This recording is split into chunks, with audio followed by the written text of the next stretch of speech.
up at Michigan State. Liked the way we responded when we were down 10-0 in the first quarter. Guys kept their poise, kept playing, no frustration, and picked up a couple turnovers there defensively in the second quarter, which were key. Scored 47 straight points and really dominated the line of scrimmage up front on defense. 7 sacks, 15 tackles for loss. Made some big plays in the punt return game. Blocked a punt, forced a muff, which also led to a touchdown. Had a couple big returns and also got a deflection at the end of the game on a punt. And offensively, made timely plays, 6 of 7 touchdowns in the red area, no sacks. And I thought Curtis really played well. And it was good to get a lot of guys involved. So all eyes on Michigan. Really tough opponent. Obviously won national championship last season. Wasn't much of a game between the two teams last year. And a lot of good players, really stout defense, really good special teams, run the ball well, good tight end, running backs, offensive line functions well, settled in on a quarterback. He can spin it, and receivers are more than capable. So we'll have to have a great week of preparation and play our best to have a shot. Yeah, Curt, I know you largely kind of ignore the outside chatter and noise about the team, but are you interested to see, with the college football playoff rankings coming out for the first time this week, how the committee perceives this team? Because regardless of how the last 3 games go, win, lose, their view of what Indiana has done matters. Are you interested to see what their thoughts are on kind of how you perform? Well, I mean, I'll see the rankings, but the only thing that really matters is that you get the result on, when you play. And to do that, you got to keep the main thing, and eliminate the noise and the clutter, and stay focused on what's going to help you play your best on Saturday to give you the best chance to get the result. And so, today we got to have a great meeting, great walkthrough, and stack days, moments, hours to put ourselves in a position to do that, and not get sidetracked, by all the other stuff. And every week presents its own new set of circumstances, and so there's a lot of that going on this week. I'm aware of it. But to get kind of caught up on that and lose your focus would be the kiss of death.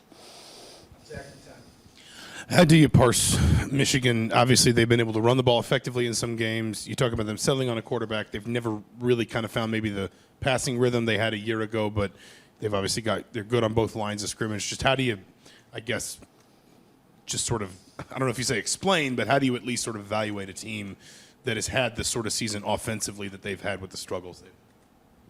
Well, I mean, I look at them and I see a really good defense, really good special teams, and offensively, they haven't scored points. They're not in the 40s and 50s, but they can run the ball from 11, 12, and 13 personnel. They've got weapons. They've got good backs. They got good players, and they're a good football team. Coming in here with a lot of tradition, a lot of history, a lot of pride, and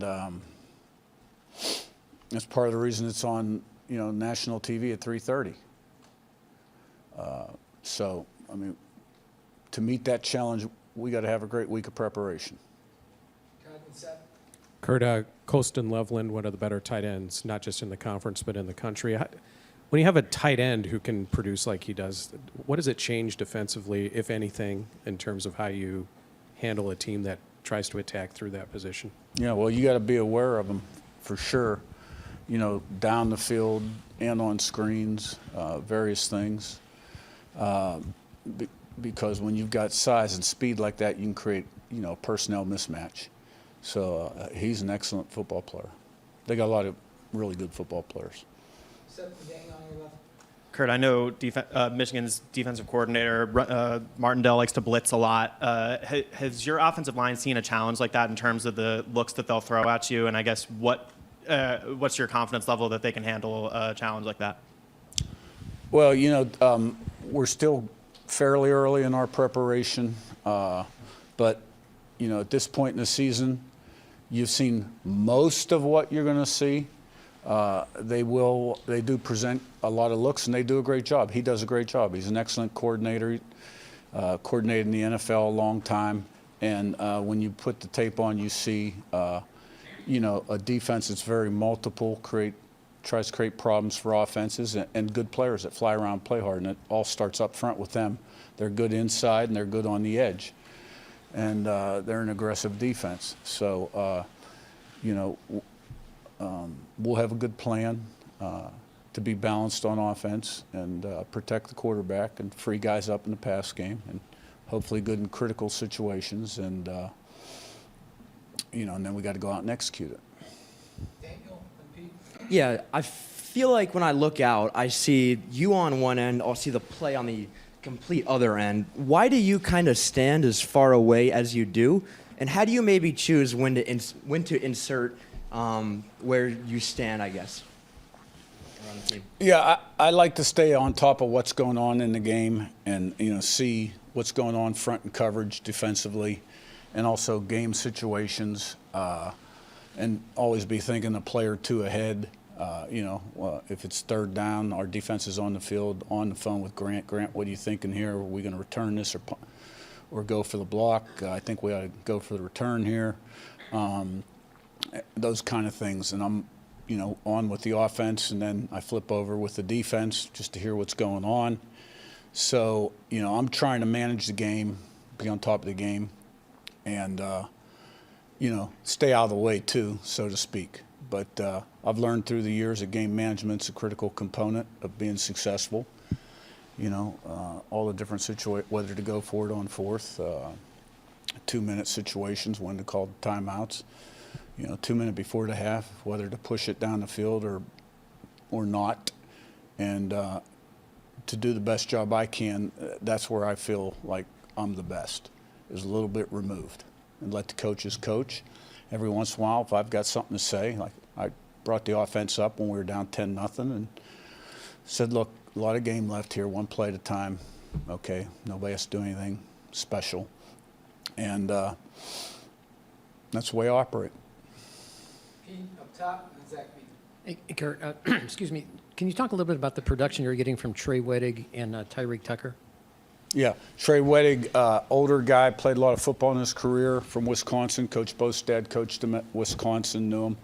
He's been really solid for us at right tackle.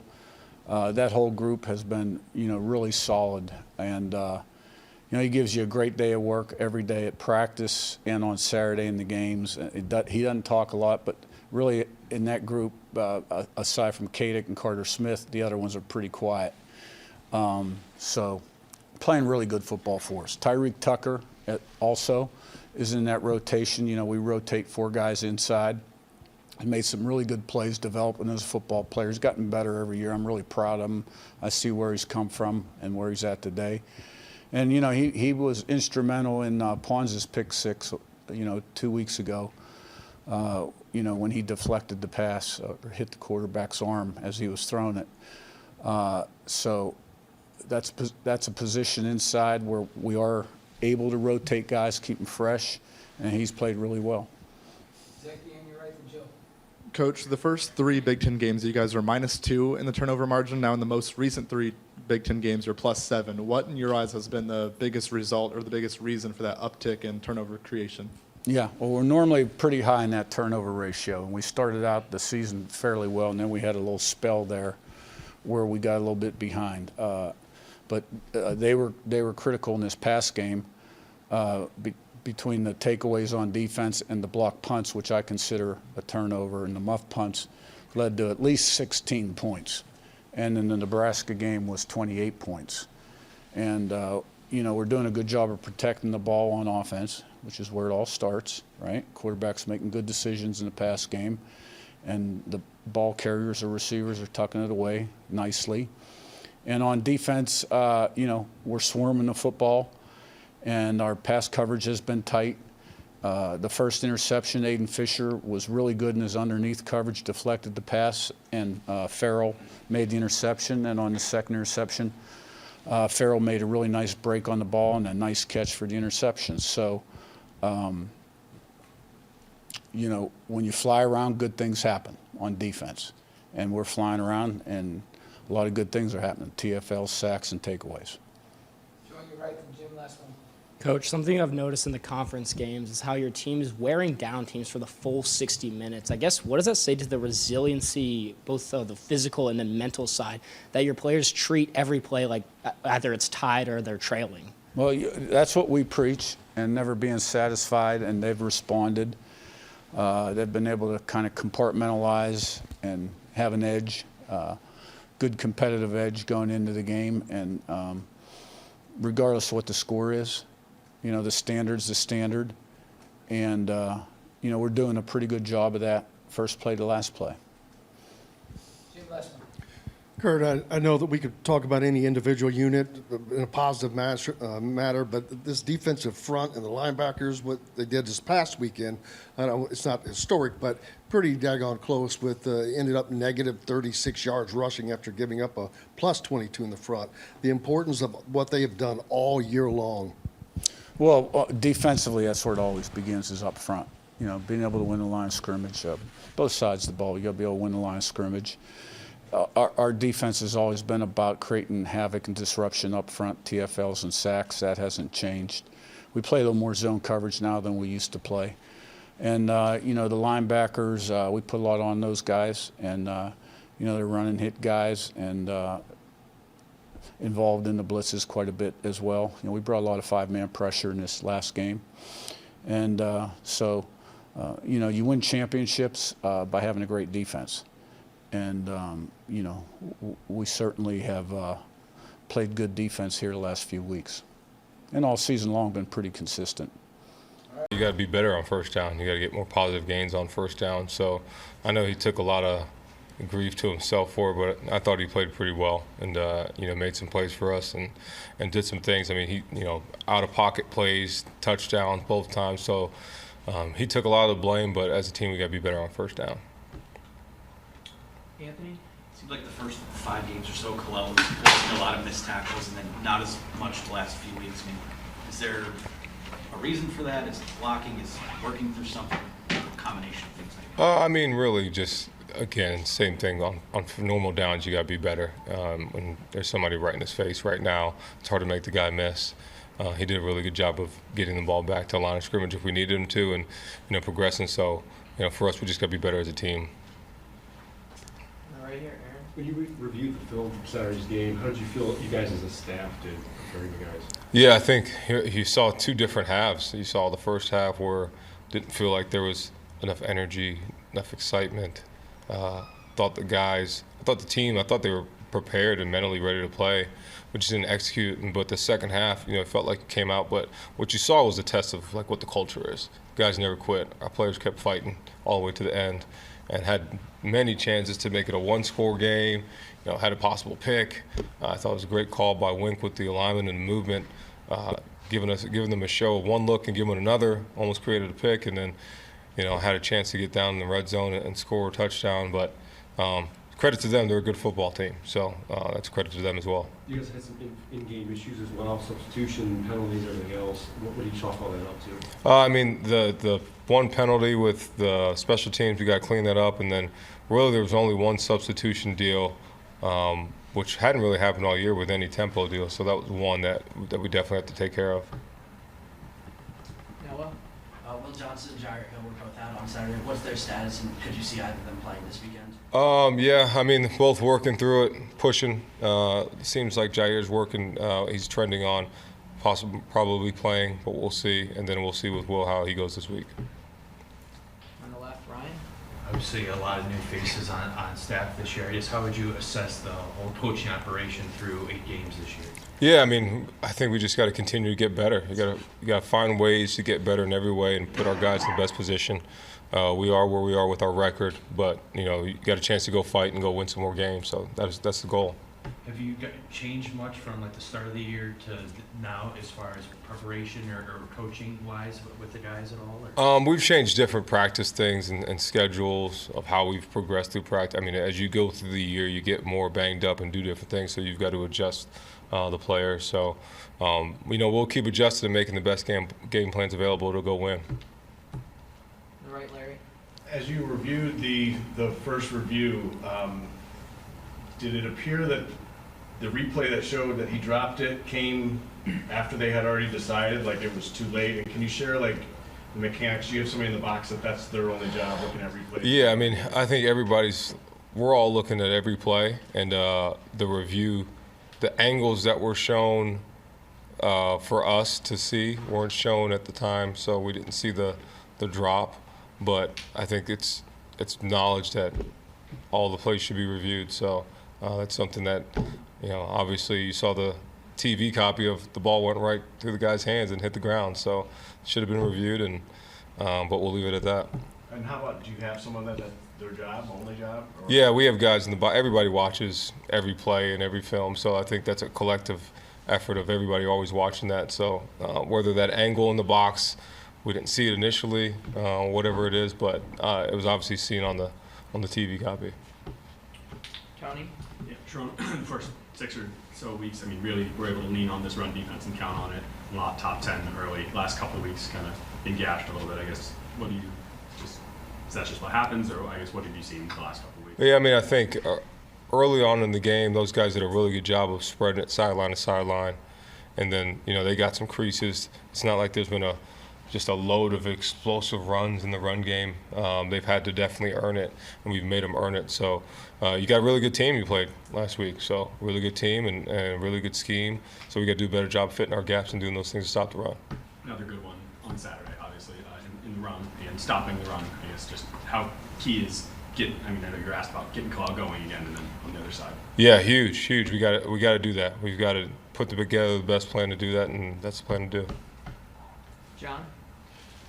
Yeah, your general thoughts on Indiana, but if Coach Cignetti really loaded up out of the portal on his offense in particular, could you talk a little bit about walking that line in this new world between recruiting on this side and portal on this side? Yeah, it's part of it. You got to figure out how you want to build the program, whether it's with the high school range or all in the portal or a mix of both. We're always going to rely on our high school players and the guys we want to build from within and build that and keep the culture. But yeah, you're going to have those transfer guys to supplement different spots, which we'll have and we'll continue to do. So he's done obviously an unbelievable job of what he's done with his team. They play disciplined, they play fast, they play physical. Offensively, they do a really good job of spreading you out, but doing things, keeping it simple for their players and making it difficult for your defense. And defensively, they just play great team defense and try to make you make a mistake. On the right, back right, Reiner. Yeah, how do you explain, Indiana, I guess, making this kind of leap forward, and Michigan kind of falling back at this state? How do you explain how much transformation both programs have had? We just got to continue to do what we need to do to progress. So we're looking at the future, looking at this game, looking at today, and trying to figure out how we can get better today. And that's what we're going to go do. Angelique? Sure, you've been an offense coordinator, obviously. How would you, when you're evaluating Curt, The best ways for us to continue to move the football and be successful. And when you looked at the film, do you agree with that call on 4th and 5? Just not 3 and out, and then we want to go down and score, and that's what they did. So it's a lot of pride to do that, and that's the standard that you want to live up to. So the record's not where it is, but we want to keep face, make sure that they're taken care of, and we can continue to push forward in a positive way and continue to go try to win. Dennis? Could you give a little more clarity on those, the man over the center and also the rule basically just lining up on the center with that number. So something we got to adjust, we got to get better at, and we got to make sure we fix internally, and then continue to get better, to continue to fight, and continue to strive to make positive impacts on the team, and that's what we're going to go do. Obviously, following up on last week's game, there's nobody that's more disappointed than the guys in our locker room and the guys on our staff. I mean, we also understand what the expectations are and what the standards are, and we embrace those things. When you kind of look back at the game, for opportunities for growth, some things that we got to get fixed is we got to be more disciplined. We're giving too many yards away, or extending drives, or creating field position, and the margin of error and with teams like that is too small. So we got to get those things cleaned up. It's Percy concerning got a lower what body happens extremity on back-to-back which weeks. I So think we he'll gotta end up being okay. So we'll see how it cleaned works up out this week, and then addressed, Link ended up as being soon okay. as possible. We talk about some key statistics in the game. Third down was a key statistic in the game. We'll see. I thought defensively, not 100% sure. we had where he's 3 trending. drives He's been moving that around you'd a like little bit, but we'll always to be different and always be just go with the doctor's execution at a little opinion and bit then different be more level. You got to give them be credit more for a cautious plan. than, anything But with 3 that. drives, the 2 scoring drives, and then the drive at the end of the game. And then No, we haven't obviously, talked about that. offensively, the interception in the end zone and the goal line stand, those 2 things were difference makers in the game. I did think that Zion Tracy is really coming on not only as a defensive player but also as a special teams player. Looked a lot more confident catching punts and returning punts. Zaki continues to trend in a real positive direction for our team. Barker's 2 for 2 and 8 for 8 has been a real positive, and I thought Gabe played one of his best games, 3 touchbacks, and then the deep kick on the kick after the penalty, where I think we were able to still get him stopped at the 26-yard line. That was big. So overall, obviously, we got some things that we got to continue to work on, but most importantly, we're on to Washington, and we got to find a way to get a win this week.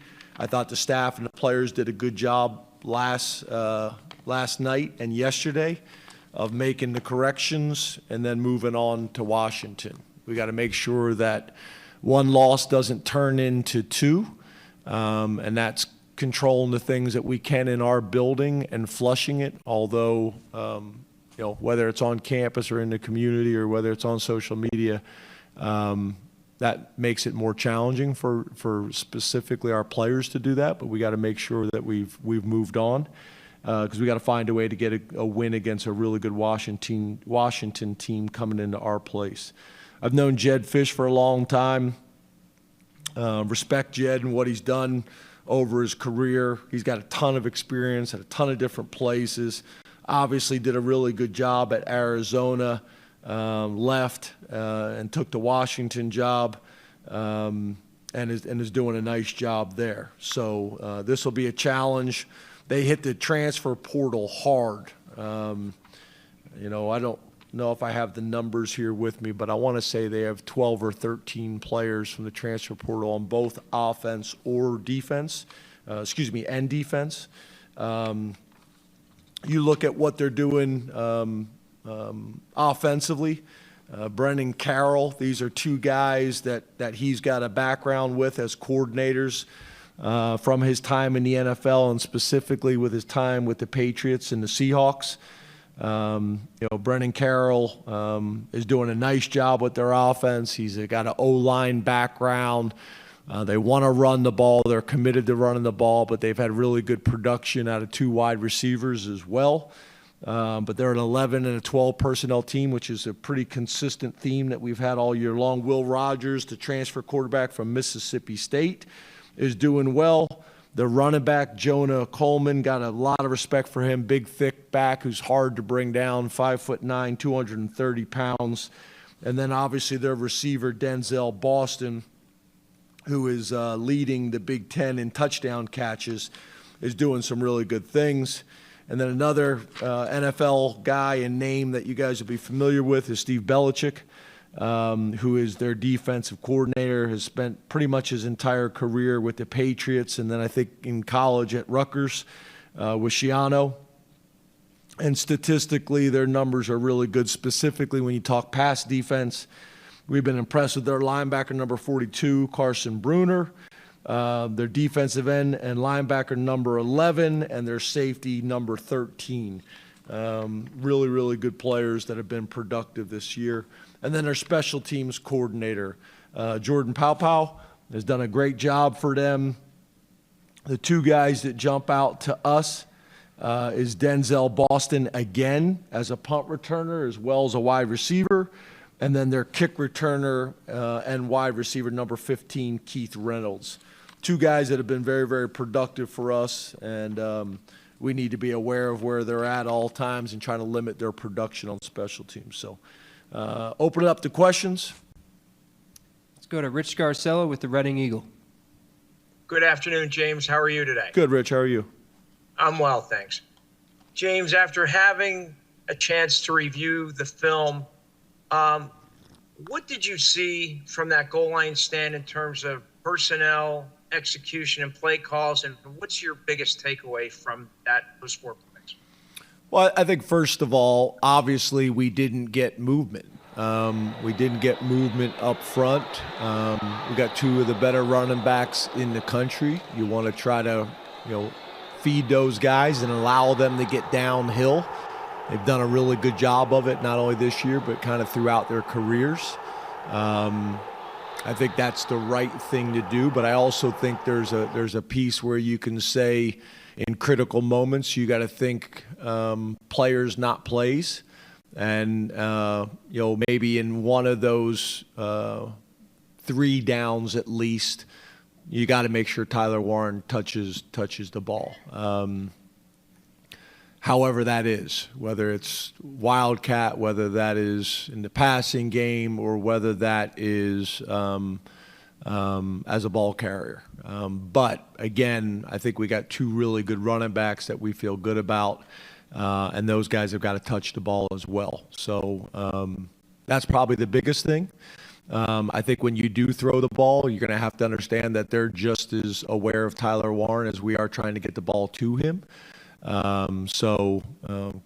Likelihood is that guy is going to be double teamed as well. So obviously hindsight is 20/20, but at the end of the day, the reality is you got to be able to create movement and score when you need 1 yard, whether that is picking up a critical 4th down or whether that is goal line, and we got to do some things better scheme-wise, but also we got to do a little bit better job fundamental and technique-wise to make sure we get the movement that we need. Let's go to Frank Bodani, followed by Mark Wogenrich. Hey, good afternoon, James. Thanks for your time. You too, Frank. Appreciate it. The running game, at least, it doesn't seem to be as productive or going as smoothly as it was earlier in the year, especially Nick. I think he only has 90 combined rushing yards the last 3 games. How do you view that? And if you view it that way at all, how do you go about fixing that, so to speak, right now? Yeah, I think our traditional running game with the 2 running backs, we got to get going. You look at it, obviously when you compare it to the beginning of the year and now, it's competition plays a part in that. Obviously, who you play plays a big part in that.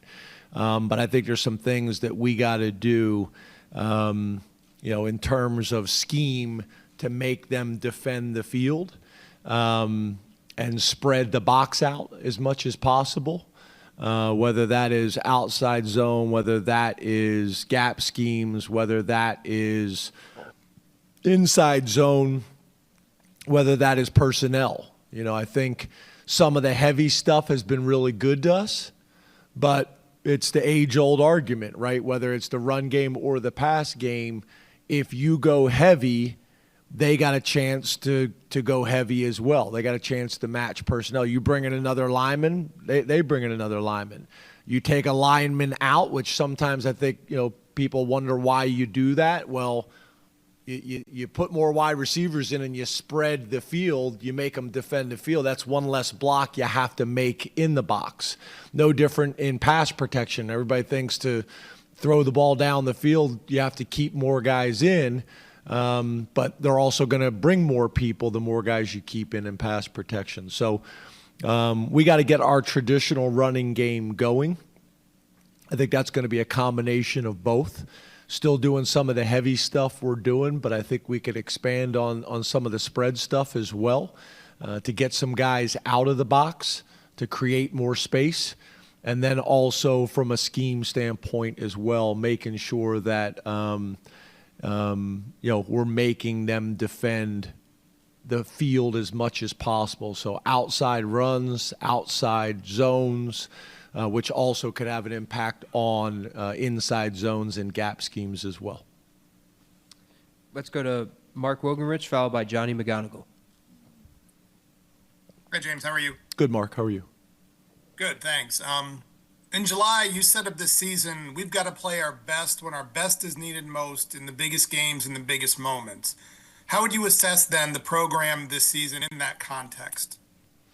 Yeah, I think a couple things.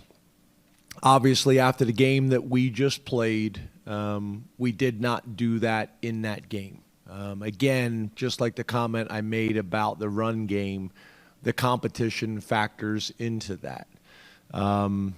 At the end of the day, we lost to a top 5 team and one of the top programs in the country, and we had opportunities to win the game, and we've had opportunities to win those types of games in the past. We got to find a way to get it done, and that starts with me. But I'm also very, very proud of where our team has been consistently. And I think most programs in the country would be envious of where we have been on a consistent basis pretty much over 10 years. Let's go to Johnny McGonigal, followed by Mike Gross. Good afternoon, James. Hey, Johnny. You mentioned after the game that all of your goals are still ahead of you, and a part of that is the 12-team playoff. Do you think the way the wide receivers, the production and what they've given you guys, has that been enough to, looking forward, get to where you guys want to ultimately go? Yeah, I think that's a fair question. I think we have improved. I don't think there's any doubt about it. From last year, we've improved on the field, in practice. Production, I haven't checked this statistically, but I don't know if we had games last year where we had multiple receivers at times, different games go for over 100 yards, which we have had this year. I don't know if we've had at times last year guys step up in critical moments and make clutch plays when it was needed most. So I think there has been significant strides made there, but there's still more work to do. And I think that last game is an example of that. We have got to be able to threaten people. We got to be able to stretch people. We've got to be able to make plays and create separation and make tough catches. That needs to happen. I think that needs to be an emphasis really for the rest of the season. I think that question and the question that I just got, being able to run the ball more consistently in traditional running sets with traditional running backs, and be able to make more plays in the passing game at the wide receiver position is going to be really important, not only for this game, but long term for this season and where we want to go. Last question from Zoom, Mike Gross. Good afternoon, James. How are you? Good, Mike. How are you? Good, thanks. Talking about discipline, as you mentioned earlier, I'm wondering how you can kind of teach that and coach that in the middle of the season or within the season. For example, the taunting call on Saturday, I mean, that may have been a marginal call. He may not have intended to really taunt there, but it's discipline, it seems to me, would be don't even give the ref a chance to make that call. So it seems to me like that would be a hard thing to teach and coach and work on while you're working on everything else in a game week. So how do you coach that? How do you work on that? Well, I think the first thing, I think your point is a good one. I did not turn that in to the Big Ten officials this week because I know what the response would be. Technically, by the rules, there's justification for making that call. I also know I watch college football, not only on TV, but I watch tons of hours of cut-ups. That call could be made 5 or 6 times a game in every game in college football. So for me to turn it in and for them to say, well, technically that is, I didn't turn it in. But I think the way you address it is in a team meeting setting, it needs to be addressed. So not only does that player learn, but the whole team learns, not only in a team meeting setting, but then also on either side of the ball, offense or defense. It needs to be addressed. It needs to be addressed with the individual, which it has, and it needs to be addressed with the group, which it has. That's how you address it. Is you face it head on, you have the conversation. Where I think it's concerning is if it happens in back-to-back weeks. That's concerning.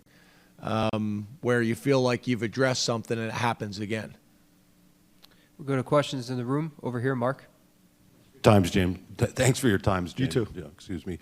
James, after going back and looking at the tape, what is your take on the defense's performance on that last drive by Ohio State and the way that they were kind of able to move the ball?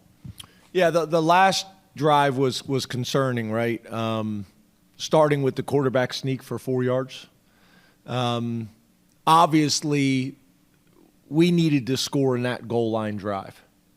But you could also make the case that them having the ball at the 1 yard line, getting a safety, puts us in an unbelievable situation now to go win the game. Because you get a safety there, 2 points, now you get the ball back, you go down, and now not only do you score, but you score and take time off the clock, and now you have enough points to win the game in regulation. So as an optimist, there was an opportunity there to really do something special. And whether those are championship drives from an offensive perspective or whether they're defensive gut checks, you have got to be able to stop the run when everybody in the stadium knows that they're going to run the ball. Just like on offense, you got to have the attitude. You got to be able to run the ball when everybody in the stadium knows you have to run the ball. And that did not happen in that scenario. I was very pleased with our defense. I think that team was averaging 40 points a game. So I think overall, you look at how we played against them, I think we played well. But there are 3 drives in that game where I don't think we played up to the standard of how we've played this year and how we played specifically in that game. Over here in the middle, John. Hey, James. Hey, John. You mentioned on Saturday postgame the introspective part of this, looking in the mirror and all that stuff. You've had a couple of days to do that. What do you feel like you've learned about how you handle these games? And is there anything you wish you personally would have done different, whether it's how you handle the lead up to the game or the game itself? Yeah, obviously always introspective. You know, this game and this week, I feel like myself and the coaching staff handled it very different than how we had in the past. So there was a ton of time spent on that in the off season. There was a ton of time spent on that during the week, being very intentional about how we approach this game. Talked to the players about that in the off season, talked to the coaches about that in the off season, talked to other coaches about it as well. So yeah, very, very introspective. But at the end of the day, you know, we did not play well enough against a very, very good opponent to get the W. So obviously there needs to be more time spent on it and more discussion spent on things that we have to do outside of what we did that game week. There's a lot of things. And I think, as you guys know, I came into that. I had already planned out what I was going to talk to you guys about and already planned out what I was going to say to you. And there's a lot of things that go into it. So there's nothing more than I wanted to do is walk into that press conference and after the game talk about why that game was different and also where we were headed. But again, I'll save that for for the appropriate moment. In the back, Allie. Hey, Coach. Hey, Allie. That was loud. You've talked in the past about not needing a loss or a setback to learn a lesson. Obviously, you have one now. What, from a mindset perspective, what does a loss do for the team in terms of now you know what that feels like, you don't want to feel it again? Is there also kind of like a pitfall coming off of a loss where you, as you've mentioned, don't want to make that turn into two? You're going into an emotional week here with the whiteout at home, and that game always kind of comes with some difficulties. Just the environment is crazy. Yep. How do you address all of that from a mindset perspective? Yeah, I think that's a good question. I think a couple things, right? I think the first thing is I have read and seen other programs that felt like they were loose, they were not dotting the I's, crossing the T's, they were able to get away with things from a talent standpoint, and then after a loss, it was, hey, no more being late to meetings, no more doing this, no more doing that. That's not our issue. We run a tight ship. The guys do a really good job. They understand what the expectations and standards are. It's not like that. It's not like you need a setback and we're going to start doing things different. If the process is the right process, it really shouldn't change a whole lot week to week. And I think that's one of the big reasons why we have been so consistent. But I think to John's point, I do think it causes everybody to be introspective, and it starts with that, right? After the game, the first thing everybody better do, and I think the best teams do this, they start looking at themselves. That's the coaches, that's the players, that's the offense, that's the defense, that's the special teams. Teams that the culture is not right, they're pointing fingers in the other direction. I know it sounds crazy, but I've been around coaches that they're blaming the players for why plays don't make sense. The players are blaming the coaches. The offense is blaming the defense, or the defense is blaming the offense, or special teams, or whatever it may be, and we don't have that. I was very proud of the guys in the locker room after the game. I think Devon has done a really good job in locker rooms with messaging to the overall team. When the seniors get up in the locker room and address the team after each win or after each game, I think Devon's been really good there. So for us, I think more than anything, it's about being introspective. And I think for me, as the head coach, it's not just the things this week. It's all the things that go into building a championship program, making sure the things that I can control, I'm controlling, and the things that are outside of my control, I'm getting the right amount of support to get those things done too. Over here, Audrey. James, going back to the goal line sequence there, can you just maybe kind of take us through what it's like? Obviously, heat of the moment, there's a lot of stuff going on, but the conversation on the headset, and were you obviously like, is there any back and forth? Is it even possible to say, for you to maybe interject, or how does that maybe kind of unfold? Yeah, we've talked about this before. There's really no discussions on a headset during a play call. Those things lead to second guessing. Those things lead to delay of games. Those things don't typically lead to where you want to go. So what will happen, though, is, like I've mentioned to you guys before, after a play call, there could be, hey, you may want to think about this. We haven't pushed the ball down the field enough. I'm not talking obviously in the goal line, but those types of things. Hey, Andy, from a sequencing standpoint, in this situation, we got 4 downs, so let's call the 3rd down, understanding you have 2 downs in this situation. But yeah, not discussions about a call when the call is made. The last thing you want to do is the person that's calling the game, that the head coach or somebody else is interjecting in those critical moments and making that coordinator to hesitate. what you're really trying to do is those discussions are happening all week long with your preparation and your planning at what's best in those moments. And then as the game goes on, how things are going. The run game's working well, the pass game's working well, whatever it may be. That's the emphasis. Obviously, after you run the ball vertical 2 times and you get stuffed, everybody's telling you to be creative. If you're creative in this moments and they don't work, then everybody's telling you you got too cute and you should have ran the ball north and south. So hindsight is 20/20. I totally get it. At the end of the day, you could make a lot of arguments. Could we have been more creative? Could we have got the ball into Tyler Warren's hands in that moment?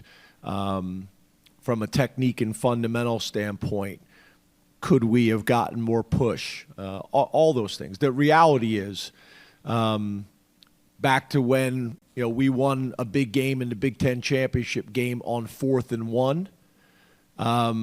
We made a stop on a 4th and 1 to win a game. The team we were playing didn't pick it up. There was the difference in the game. And the reality is you got to be able to get a yard when you want to get a yard. I don't know if it's necessarily about the play call. Play calls matter and count. Don't misinterpret what I'm saying. But at the end of the day, you got to be able to get a yard from a mentality standpoint, from a fundamental standpoint, from a schematic standpoint, and all those things come into place there. But I've also been a part. You're creative on first down, you're creative on second down, you throw it on third down, and then everybody says you got too cute. So at the end of the day, we didn't get the ball in the end zone, and when that happens, you're going to be second-guessed and you're going to be critiqued. And I get it. In the front, Neil.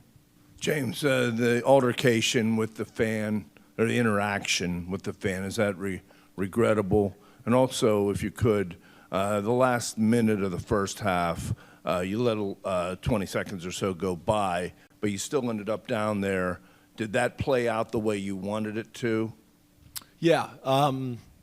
At the end of the day, you want to make sure that you can get all your plays run. The timeouts give us the ability and the flexibility to do that. And then you also want to try to score with the least amount of time left on the clock as possible. So I was comfortable with that. The interaction, yeah, I'm really good with it. Someone screaming at me and my daughter within a couple feet as we're walking off the field, and I'm good with that. That comes with the territory. I asked the young man what his name was. To me, it's like posting something. If you're going to post something, post it with your picture and your name and own what you post. And if you're going to say something, own it. I just asked the gentleman what his name was. Started stuttering, backed up, and didn't say his name. So critiques and opinions come. That's part of the territory. I get it. I asked the young man what his name was. Over here on the right, Tyler. Hi, James. A variety of your veteran players in postgame told us that they were aiming to earn an opportunity to play Ohio State again this season. I'd like to follow up on that with kind of 2 angles for you. One, was that rematch potential part of your message in the postgame? And 2, how do you feel about your veterans being openly public about their desire to play Ohio State for a second time in 2024? Yeah. I'm totally good with those guys speaking how they felt at the moment. I'm totally fine with that. I'm totally fine with them having enough confidence and having enough grit and determination and anger at the moment that they want a second shot. And in today's college football, that's a reality in ways that it probably hasn't been in the past. It wasn't my message in the locker room, but there was people talking about it. And And I'm totally fine with that. I'm totally fine with that. I think what the message is, the way I interpret the message is that we want to play well enough to continue playing as a team and as a family as long as we possibly can. And again, in today's college football, those things that you just said, they're possible. They're realistic. In the back left, Andrew. Which I also think is probably cool about college football now, where that wasn't the case in the past. You'd have to wait a full calendar year, depending on the schedule. Yeah, I think that's a cool thing for college football. Coach, I wanted to ask about the interception there at the end of the first half. Rhule, after the game, took responsibility for that interception, as you would expect a quarterback to do. But given the ability that something like that can do to someone's confidence, do you talk to him about things like that in a play, which I don't think anyone actually thought it was his fault? Do you talk to him about that to try to make sure something like that doesn't affect his confidence? Yeah, from what I have seen from Rhule in his career here at Penn State and then his evolution over the last 12 months, I don't think it will. When you do what he did against USC, I don't see that impacting him. And to me, I want the receivers coach to take responsibility for that. I want the receiver to take responsibility for that. I want Rhule to take responsibility for that. I want Danny to take responsibility for that. I want Andy to take responsibility for that. I take responsibility for that. So what I mean by that is, I want Rhule to say to himself, all red zone throws I'm going to throw in a way that are high, that the receiver's going to catch it or nobody's going to catch it. You can also make the argument he made the perfect throw. But the way we teach those throws, we want them to be high where your receiver's reaching for the ball, and if he doesn't catch it, it's out the back of the end zone. But the reality is I want my receiver and my receivers coach to take total responsibility for it. And I think if everybody approaches it that way, then that's a healthy way to approach it. Then the coaches look, did we put the player in that position enough time in practice? The quarterback, the receiver, did we put those guys in that position enough times that they have the fundamentals, the technique, the confidence to make that play at that moment? Good morning, everybody. Thanks for being here. Just want to start the press conference wishing Coach Dawn all the best as the women's basketball team opens tonight. Really excited for her and her team. Too, and then just to encourage everybody to go out there and vote. Big week in the United States here come tomorrow. So just like we talked about our football program being a life program, we wore the stickers to vote, the Big Ten Initiative. We wore those last game, and I think that's the best way for everybody's voice to be heard. So go out there and vote and make your voice heard. So with that, we'll open up for questions. PJ, Rutgers is the next game on the schedule. There's obviously a lot of connections between your staff, some key players. Now, every game counts the same, but is there a little bit extra emotion this week? And the best way I can say it is they've got an extra week on us, and our team's looking to be 1-0, period. And we've got a lot of preparation to catch up on. Going in from a bye week from them, they spent probably a lot of time on us, and we've got to catch up really quickly. So we moved on to them yesterday pretty quick. But the whole focus is us to continue to get better, continue to be 1-0, find a way to be better than we were last week. And that takes a lot of energy. It really does. It takes a ton of energy, and that's where our energy is focused. Is there some added layer of insight that you have from Corey that you feel like Kirk and Harris-Simiak might have, those kinds of things? I think coaches just in general, you've got to find a way to take the game plan as the game plan comes and what's on the screen, listen to the data, look at that particular team, and you do everything you can to, maybe have some familiarities. But other than that, you're taking the data off the screen. And that's the best way to be able to continue to make game plans. And there's a lot to dissect with them.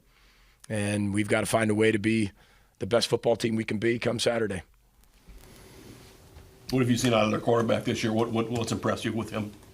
Well, we just got to him, middle of the day yesterday.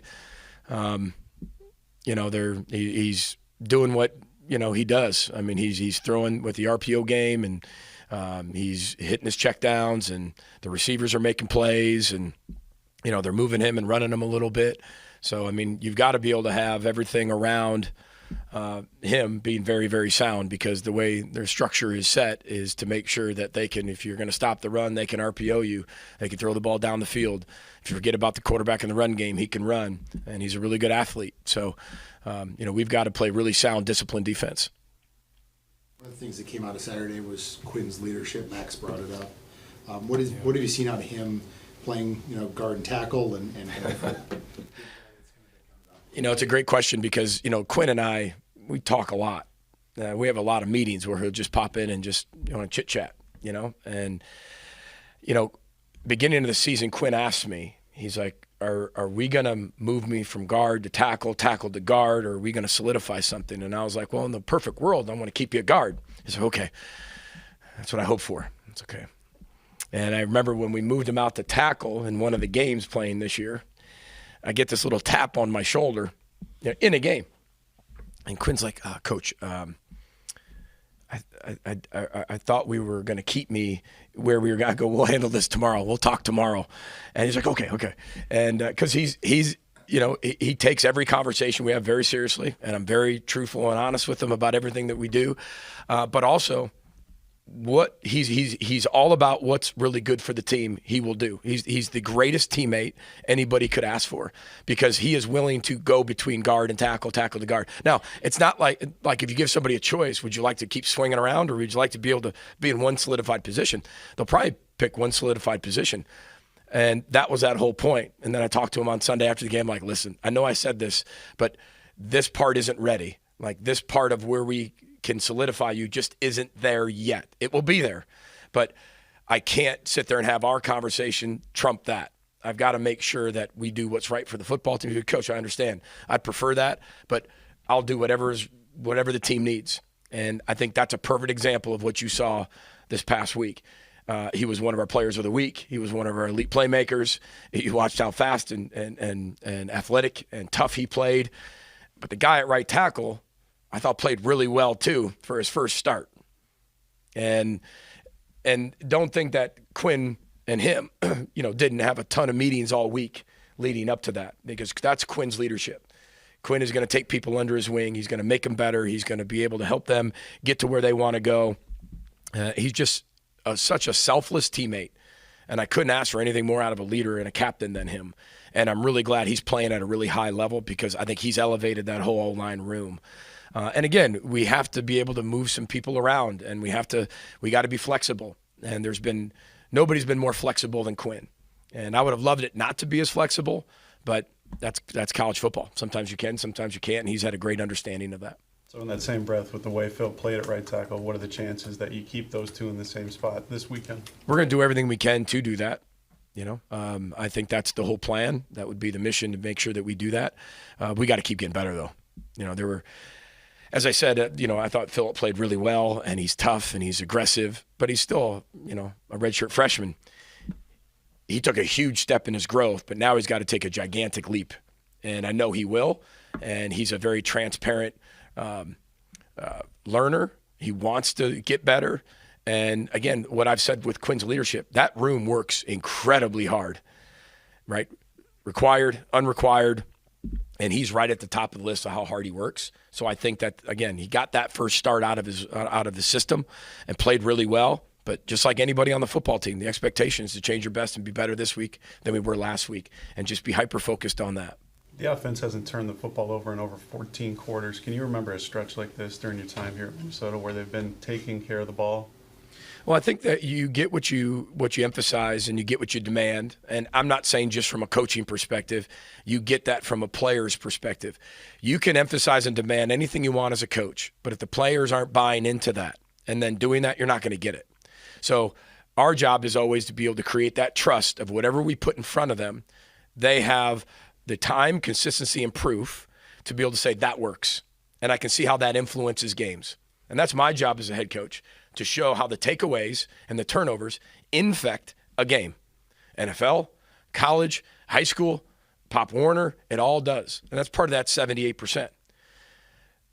I don't know if I'd be remiss. I don't know if we've had a streak of 14, whatever it is, but that's not what the team's focused on. They're not focused on streaks. They're not focused on what we've done over the last 4 weeks. They're not focused on any of that.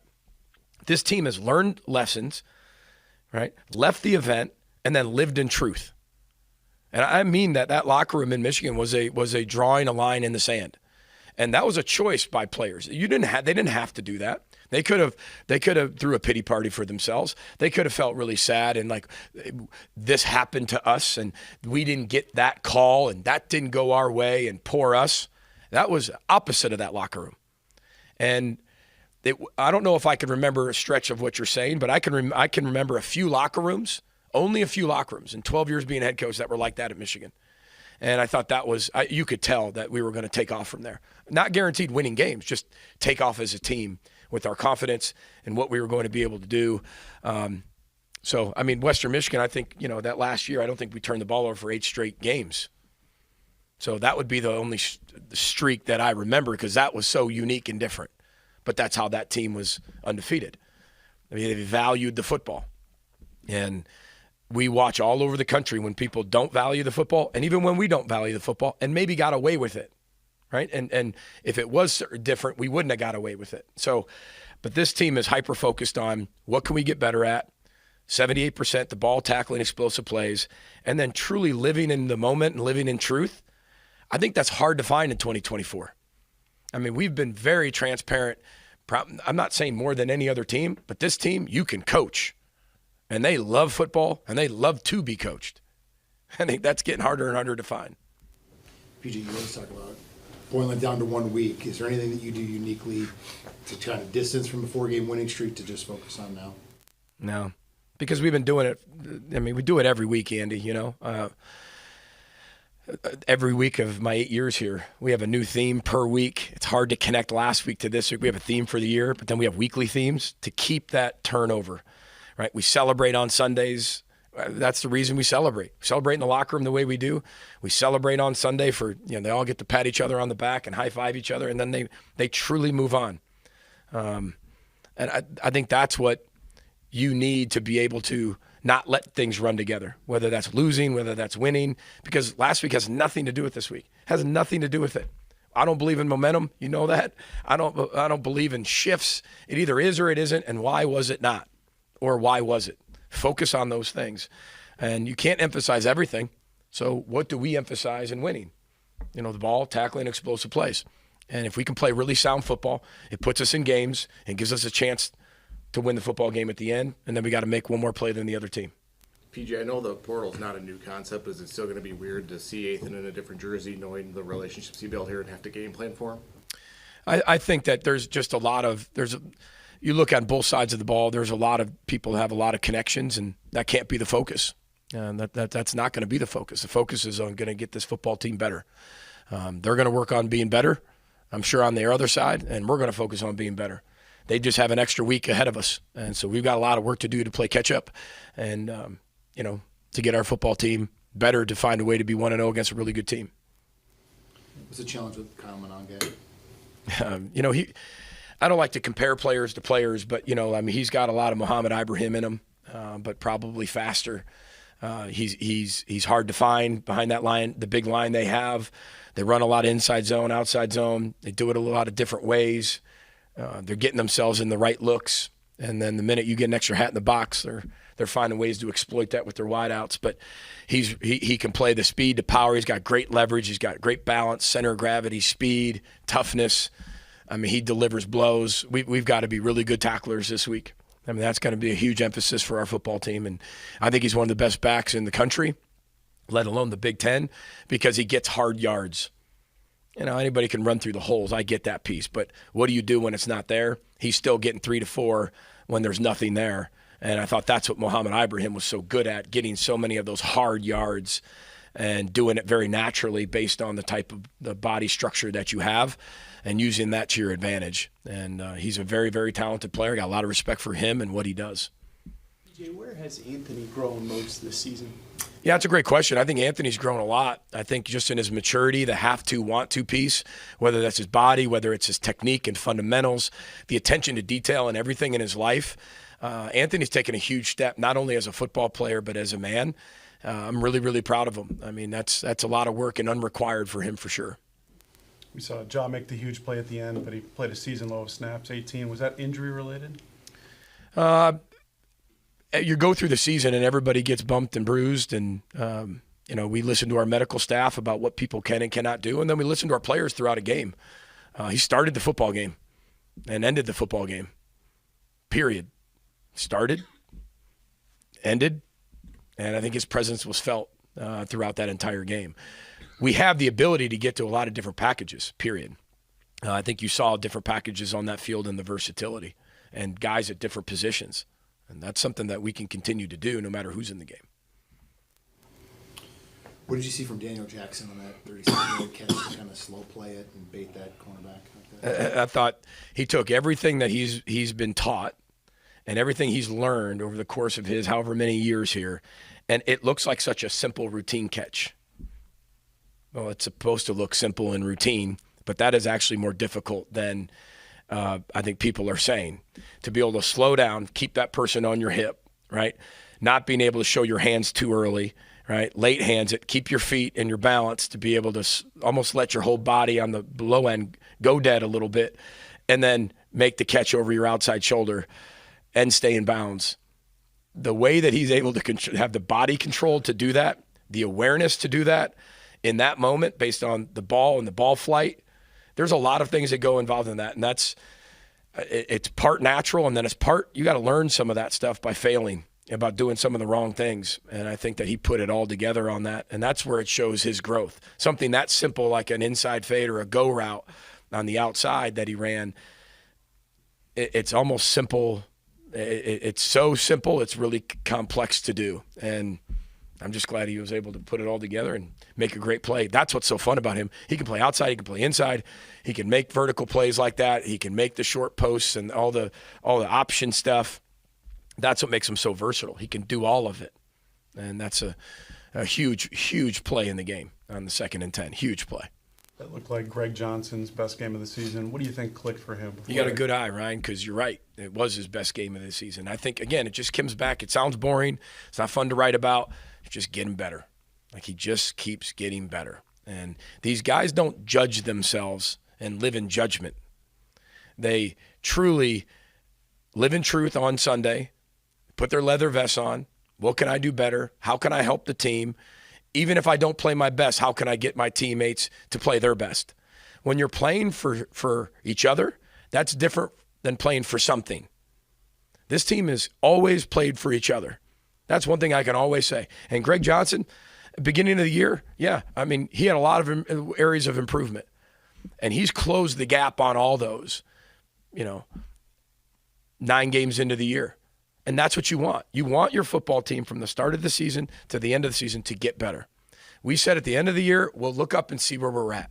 We're not judging ourselves right now. We're not talking about anything external. We're not talking about fighting for something. We're talking about playing for each other and growing and learning and living in truth, leaving the events. And I think our guys are really doing that on the field, off the field. I feel like their relationships are better off the field. They're talk about a life program. I think they're working really hard to make their lives better in every area. And I think that's, again, hard to find in 2024 with teams. And this team is, win or lose, they've continued to do it. And Greg Johnson's a great example of that. Now he's playing at a high level and he's playing with a lot of confidence, but that was going to happen at some point. And if we just keep believing in him, he keeps believing in himself, and we keep showing it as this is what you have to get better at. X, Y, and Z. Not just get better. Like, our guys have specific things they have to get better at as an individual, by their position coach, and then as a unit, offense, defense, and special teams, and then as a team with me. And when you focus on those things, you hope your guys really buy into that and get better, and this team has. Back-to-back road games, does that create a special challenge? Nope. It's just the next one. I mean, we know we've got home games. We know we got away games, parking lots, aircraft carriers, in the mud, in the rain, in the sunshine, in the cold and warm. Football, you have to be ready to play in it all. I'm sure you all flipped on or saw the Lions in the Green Bay game yesterday. I mean, it doesn't matter if you're home or away, the elements, you can't let the circumstance dictate your behavior. We've got to play our best football for 3 hours, no matter where we go, and we know they'll create a great environment over there. That's for sure. You have to find a new way to celebrate wins because it looks like your head got a little close to the ceiling there, crowd surfing. No, we won't find a new way. We'll stay consistent. I was joking with our HR department that I got to fill out a workers' comp form. He got my head a little bit. I was just kidding, Tricia. We were joking around. But I kept it low. I had to dive pretty low. But I've been in that locker room before, so that one's not new. I knew that I had to keep it pretty low. So, What are some anecdotes of, you talk about the team being connected and playing for each other. What are some anecdotes this year of examples of that happening? well, I think look at week 1, right? And we go back to that. Dragan Kesic, right? We miss a game winner. That's not why we lost the game, but it was the last play to go win the game. We had a chance to win the game. We didn't. Cody Lindenberg runs out to him. First thing he says to him is, "I love you." And we don't win that game without Dragan Kesic going 4 for 4. And we don't win Iowa last year without Dragan Kesic going 4 for 4. That statement in that moment, under that situation and that circumstance, the first thing that kid hears is, "I love you," from one of his best friends and his teammate, period. That's the best example I can give you, because it didn't matter if we won or lost from there out. This team had each other's backs. Remember, we're not somewhere. Right? We didn't do anything yet. Right? We're going to judge ourselves at the end of the year. That's all we're going to do. We're not judging ourselves now. Right? We're just loving each other, staying connected, keep doing it for each other. And it's moments like that you know you have a really, really special team. No matter if we win them all, lose them all, like, the team is special. And I think that's what's so fun when you're coming to work every day, working with young people, because I know everybody can't say that. And I don't take that for granted. I don't take that for granted one day of being able to coach this football team. Like, it's fun too. And I know our coaches feel the same way. Our trainers feel the same way about their commitment level.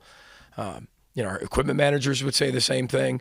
Our student coaches would say the same thing. Our video staff with Matt Childers would say the same thing. It's a unique team, and it's truly a team. And we just got to find a way to continue to give ourselves the best chance to go win against really good opponents like we have coming up this week. Appreciate everybody. Row the boat, Sky Mile, go Gophers. Couple things to get started. First, want to wish best of luck to Coquise and Steve as they start their seasons. Women's team tonight and then the men's on Wednesday. Looking forward to watching both of those seasons unfold. Our guys, we had a good bye week academically. Certainly going out to SC on a Wednesday, missing classes Wednesday, missing classes Thursday. These guys had some catching up to do. I thought our guys did a good job of doing that. It's later in the semester now, and a lot of things are coming due. So a big academic load on these guys right now, and I think they've done a good job stepping up. And then we had some good work, all different kinds of work for different guys. Certain guys needed rest, certain guys needed reps. So whether you needed rest or reps, I think the guys got it. And now we get ready for what might be one of the hottest teams in America right now, winning 4 straight and really playing very complimentary football when you watch the way their defense, offense, and special teams has been performing. So great challenge, but I'm excited about the opportunity. Good to be back home in our stadium. Our kids have worked their tails off to try to correct the things that we can correct now, try to get healthy. We've had some really, really intense efforts by guys to try to get better. Who knows what this week of practice will hold, but I think we'll be in a better place health-wise than we've been, and that should help. But like I said, they're really a talented football team. So when you look at their team, really, really good offensively. The Brosner, the quarterback, is certainly a good player, very, very efficient. He knows what he wants to do in their offense. The running back, Taylor, who I think is really one of the best running backs in our league. Very patient, reminds me of Kyle. Running similar type runs. He understands how to run them. He's patient, and then he is very explosive and tough. Jackson, the receiver, number 9, is a really, really talented wide receiver. So certainly have our hands full. Gigantic offensive line, 2 big tight ends. They really have a complete offense. Defensively, Coach Heatherman's doing a great job out there, as I knew he would. One of my favorites to work with when he was here. You look, we know some of the guys. Ja Joyner, when I first came back here, we had recruited him for a cup of coffee there at the end of recruiting. Really a dynamic player, won the game with a sack fumble the other day. Lindenberg, the linebacker, is really a good football player. You could tell he's the heart and soul, runs the operation. And then Wally, the corner, I think, is an NFL player. So at all three levels, they're talented. Big defensive front. They understand, and as I said, they're well coached. And then special teams, they're really consistent. They know what they want to do. They have two really good specialists in their field goal kicker, who's got a huge leg, and I guess was in a little bit of a slump to start the beginning of the season, but has really come on like gangbusters here. And I think it's 6 or 7 in a row now. So he seems to be on track. And their punter is an experienced guy that knows what to do within their scheme. So really, as I said to open, they're one of the hotter teams in college football right now, and we're bringing them here. It's time to go. We had our break. We had an opportunity to get healed up, and now it's time to go compete. So I try to help you with anything I can. When you're going up against a defensive coordinator in Corey, who obviously is so familiar with your personnel, I guess how does that affect the game planning and adjustments that you have to make to stay one step ahead when he knows you guys well as he does? Yeah, I mean, Corey's an excellent coach, and knowing the personnel certainly helps him a little bit. But Corey knows what he's doing, and he's going to try to take away the things we do. That's just going to be a matter of whose players play the best. That's going to be the key. We'll put him in position. He'll put him in position, and then we got to go be physical. We got to be tough. That's how we play, right? That's what we count on. And what they've done a great job in is taking care of the football and taking the football away. Right now in their winning streak, they're +9 in turnover margin. Overall, they're +12, but in this 4-game streak, they're +9. And when you're having that kind of success, holding on to the football and taking the ball away, it generally leads to victory. So certainly that's going to be a key to the game. But how does that happen? Who plays harder? Who plays tougher? And then obviously obsessing about the football. That's what both programs do. So there's a lot of similarities. How the game will be approached, we got to go coach it and play it, and who does that the best will win. Obviously going against his former team, how do you anticipate he'll handle the emotion, and do you think he'll be playing with something to prove? Yeah, I hope he handles the emotion fine. I don't think he has anything to prove. I think it's worked out for both teams. I don't feel that way. I can't speak for Ethan, but look, this is a game, one that we need to play our very best to win, and that's what we're going to set out to do. What have you guys worked on defensively, and what gives you hope that you guys can make some fixes that have been kind of plaguing you? Well, I think, first of all, several of those guys that were playing really banged up are going to feel a little better. Are they going to be well? I told you that isn't going to happen for, till they have 6 or 8 weeks at the end of the year. But they're going to feel a little better. So that'll help. And then we fundamentally went back to square one and started working on things that and our guys really bought in, really wanted to do it. They're frustrated just like we are. And we went back to work together, and I think that we figured a few things out. We got to just go play that way now on Saturday. But we have another 3 days of practice to do, and I'm looking forward to doing that, and being ready to play on Saturday. The offense the past couple of weeks has looked more efficient, a little bit more explosive. Where do you see this unit now after a rough couple games there kind of mid-season? Well, I think we're getting better every week. Even in the Nebraska game, we did some good things. We just didn't score points. And obviously you got to score points to be an effective offense. So, but I think we're getting better, and that's the key, right? The nose is pointed up. We just got to keep it there. Got to keep getting better every day. And where that stacks up against a really, really good Minnesota defense, that'll find out on Saturday. How important is it for this program to make a bowl game this season to show some progress after last year? Yeah, I'm not even worried about a bowl game. I know that's probably a fan's concern right now. Every ounce of my being is focused on today, game planning, Minnesota, and we'll take it day by day. I'm not going to get into those bigger picture questions because, quite honestly, all they do is steal from now, and now's pretty important. It's going to be how confident do you feel that this team can make a bowl game? Yeah, again, now you'd be stealing from now, right? Let's live in the here and now. Go ahead. That was very, very, very nice of you guys. You kind of. looked like Kyle Monungai took a shot to the head at the end of USC. How's he feeling, and is he going to be good to go? Yeah, that'll be on the availability report, as everything is each week. I think that's the beauty of that system, is that you kind of post that so everybody knows exactly what's going on. And yeah, we'll make sure that we're prepared the very best we can be. Just in the time that Corey worked for you, I guess what stood out about him as a coach and the way he connected with his linebackers? Well, Corey, right, to start with, is an incredibly detailed football coach, very passionate, so he connects with his players. He helped his players get better. So when you're detailed and you're passionate, that usually is the case. Yeah, real fine football coach. Just touching on the offense again, last year it seemed like that there was a lot of clock control. You guys were putting together long drives when you were able to move the ball. This past year, maybe a little bit more explosive. Some of the drives have been kind of more in 3-4 minutes. Is that where you want to see the offense? Are you okay with those short kind of drives as long as they end up in points, or would you rather shorten the game with long sustained drives? Yeah, I'll take both. Yeah, if we could have some explosives and then have some sustained drives that eat up clock. And again, it's all about playing complementary football, right? The better you're playing on defense, the more you don't mind quicker drives, right? But again, you hit it on the head, right? What is an effective offense is an offense that scores points. So how you score them, you're not going to get too picky on that. We do have an identity, but again, if we take shots over the top and we hit them, I'm not going to turn them back in. I'll keep them.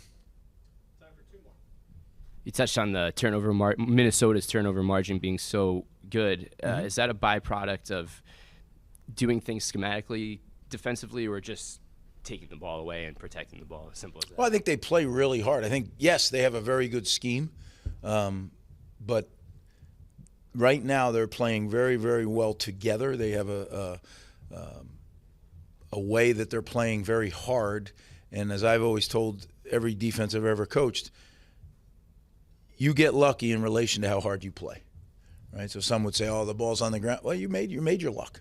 You tackled extra hard. You ran to the football extra hard, and you had more people there when the ball came out, right? And it's the same things we talk about. Are we quite at the level? No, not yet, but we're getting there. We'll get there. Tomorrow is election day. How do you make players available to be able to vote? And do you do any kind of civic education on the voting, the importance of voting, how to make an educated vote? Yeah, we'll talk about it as a team. My biggest thing is you can't ever take it for granted, right? I mean, it's one of the great things about our country. And I think young people have to really understand the sacrifices that have been made so we can vote, and it can never be lost on forget our young people, on everybody. Because we had a bye week, I did early voting, which was something I've never done. I went and voted on Saturday, which was pretty cool, right? And literally 10 minutes.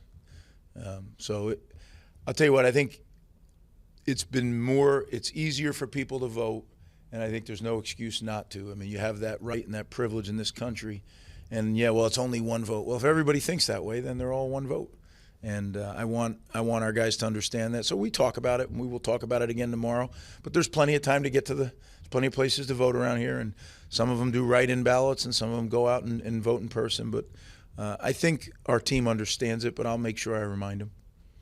Yeah. So guys, I appreciate it. Again, good luck to Coquise and Steve. Looking forward to seeing that get started, and we'll see you guys on Saturday. Dylan suffered a contusion to his back and to his spine, led to spasming. He would probably be questionable for this week if we were playing, but should be available for next week. So we'll take it day by day and see how he's doing.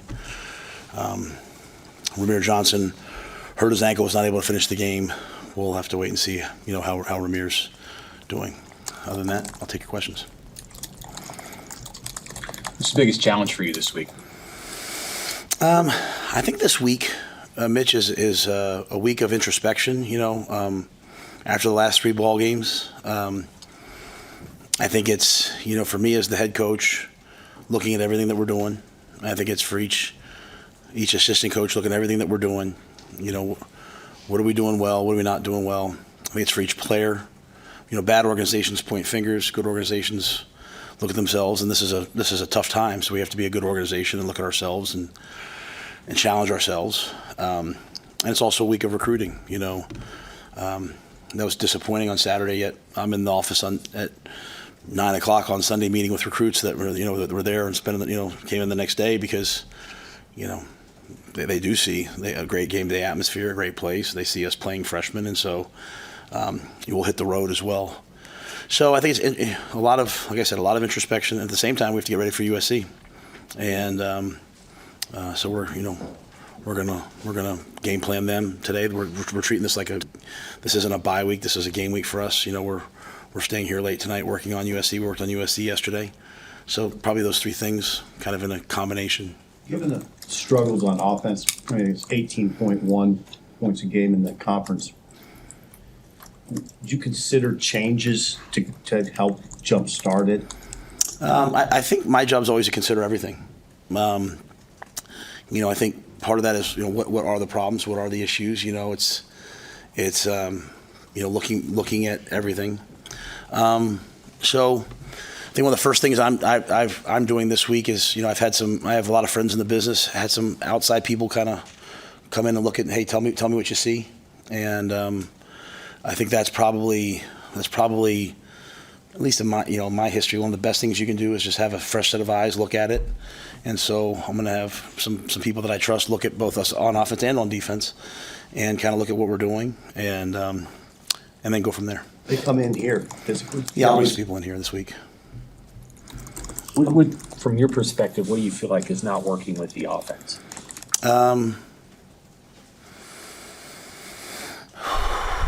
It's a great question. We're not able to run the ball to control the game. I'm a big believer that you have to be able to control the game, and we were able to make some big plays in the game, but we weren't able to handle the third down pressures to stay on the field. And as I've said to you guys before, it's very hard because I don't want to throw the kids under the bus. Or I don't know if because it could be one person here, one person there. I just think at the end of the day, we get a couple of big plays, then all of a sudden we're off and running, but we're not able to run the ball consistently enough, and we're not able to stay on third down. So I'd say it's a little bit of everything, to be quite honest. I mean, I think if you watch us, we're just not playing well enough on offense to have a chance to win. And then, the last two games we're facing, Ohio State and UCLA, and we have the ball at the end with a chance to go win it. We've got to go win it, and we have not been able to do that. So it's not a great answer. It's not like it's like, hey, we just got to fix this one thing. We have to just play better, and that's coach better. And I think that's my job this week, is to look at it and say, hey, what can we do? And hope that the players, instead of saying, well, he's got to do this, he's got to do, hope that the players say, hey, I've got to go do this better. You have a couple of really bright spots. You have Ja'Cory out there consistently making plays. I think Ja'Cory's he's like a lightning rod out there, and Isaiah showed up in the last game and made some plays. We just need a lot more of that, and we have 3 opportunities left to do it. We've got to play better. Does the lack of run game, does that take you by surprise? You seem confident in it in August going into the season. Yeah, I thought we would be playing better on offense than we are. I thought we'd run the ball better. Against Ohio State, we moved the ball. We go on to score against Ohio State 4 times. We just held the field goals, and so there was a lot of work this week on the red zone, and we were able to get in twice. But I thought we would be further along than we are. What have been the tone? What are the tone of your conversations with Dylan? When you said, I know you've mentioned before that you like to watch film with him after the game. When you do now, in comparison to early in the season, what kind of different things are you seeing that may be related to holding back the offense? Well, I didn't watch anything with him this week just because he's been getting treatment all day and getting MRIs and all those things. But we're playing better people, and one of the reasons why, when I recruited Dylan, and when I recruited Danny, I sort of talked about, like, hey, come here and this is an opportunity if you can win the job. One of the benefits is playing early. And you go through, and when you play early, everything's not going to be a sunny day. You know what I mean? And you learn how to handle all the different things that you see, and you have tough moments and you overcome them. So I think this is unbelievable, invaluable experience for Dylan. When it's good, and there's been some tough moments, right? And it's like, you throw the pick six, but he doesn't quit. He goes back out and brings us back into the game. Heinrich comes out, he takes us down the field. So, this is the Big Ten. This is a whole new world, a whole different league, and every week you have to be at your best. We haven't been consistent enough, but I think for a young freshman quarterback, this is on the job. This is on the job training. This is on the job learning. They're bringing. They took both. We've had. This is not an excuse. This is not an excuse, but we have seen different. We've had 3 straight teams coming off a bye, going into our 4th one. We've seen so many different things about. The third down packages we've seen people cook up for us. It's nothing, and so you're on the side, and Dylan's having to compute it and learn it, as are the O-linemen. And then in the second half, I thought we were better. I think at one point we were like 1 for 7, and then I think we finished much better than that. So if you can just weather the storm as a young player, you say to yourself, what am I supposed to be learning? And then you learn all these things, and that's, like we played Tom Brady when I was in Carolina. We kept bringing this like zero look against him, and we got him a couple times, and then the third time, he threw us a glance against us. He signaled it, and he saw it and burned us. And it's like, he has such a Rolodex in his brain. I think Dylan's building a Rolodex that, while it's frustrating right now, if he weathers the storm, he'll have so much experience. And as things get better, he'll be a unique player. How do you feel like Marcus Satterfield's calling the games? I think that's part of my job this week, is to look at it. I think I don't have tremendous issues at times, like, why do we call this, why do we call that? Because all those things are kind of game planned during the week. Are we game planning the right things during the week? That might be one of the questions, we have to talk about and look at it. But if you score 18 points, you're going to, what you say, 18.1 a game, you're going to be under fire, right? It just is what it is. So me as the head coach, Sad as the OC, everywhere. I think it's really, really important, though, that our players take accountability in it as well, right? Like, we don't call any plays that they can't execute. And when they, it's kind of like a slippery slope. It's like when they jump up and make the catch, it's like, hey, great job, Isaiah. But when they jump up to make the catch and they don't make the catch, it's like, come on, Sat. And so I just want all of us in the program to all take accountability together. And that's the introspection I talked about this week. So, we're looking at everything, and the same thing on defense. We can't go out there on defense and let them just go right down the field against us. When they took the ball, it was a smart move by them. Had we won the toss, I probably would have taken the ball, because they've been really hot early. But we didn't play defensively the way we've been playing, and. But yeah, 18.1 points a game, you're going to take. There's nothing you can say. It's just not good enough. So Satterfield calls that play at the start of the fourth quarter. Actually, people would say it was a pretty good call. Dylan missed the read. He admitted that.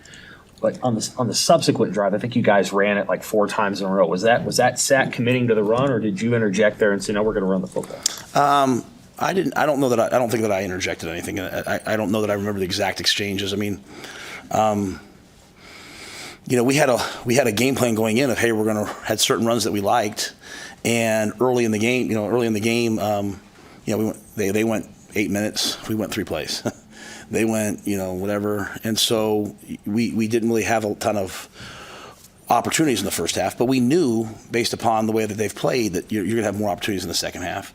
But in terms of that exact frame, when you get down, like when we were down against Indiana. And we were down this game. Typically, when you're down 20-7 or 20, I usually will say, "Hey, don't panic here, guys. Don't panic. Just go back to the game plan. Don't worry about what the score is.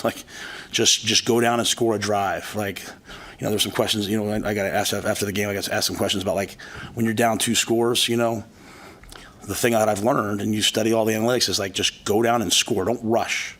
Go down and score the first one. If you trust your defense, you'll get the ball back with a chance to win the game. And so. But that was, if I say anything, it's probably that, and I don't know if I'm answering your question, but yeah, but there was no like, hey, a directive from me or anything like that. I don't believe.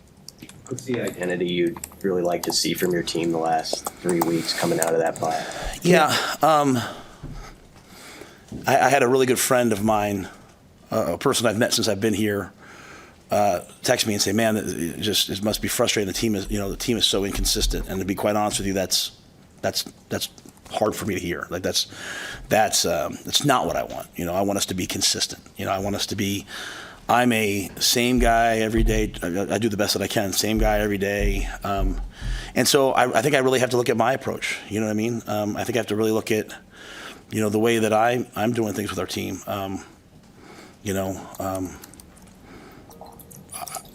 After the Ohio State game, Troy reminded me of this morning.